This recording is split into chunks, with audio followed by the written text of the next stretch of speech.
Ito rin ay nagpapatunay ng inyong kahandaang tumulong sa inyong kapwa, lalong-lalo na ang mga nangangailangan.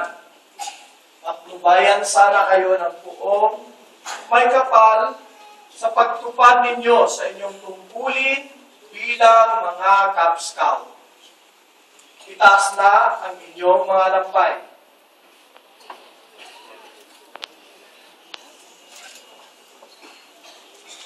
Binabasbasan ko ang inyong mga lampay na magpaalaala sa inyo sa inyong dakilang layunin na maglingkod sa inyong kapwa.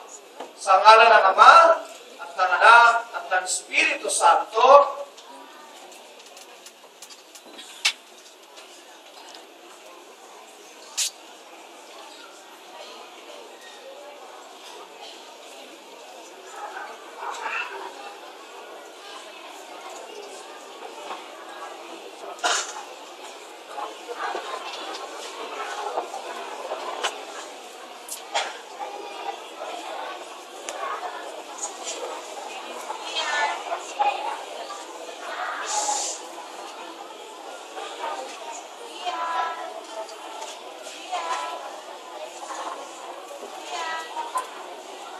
Maaari nang ibaba ang mga alampay.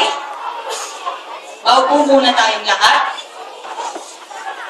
Ngayon ay isasagawa na natin ang jalian sa alampay sa ating mga batang scouts.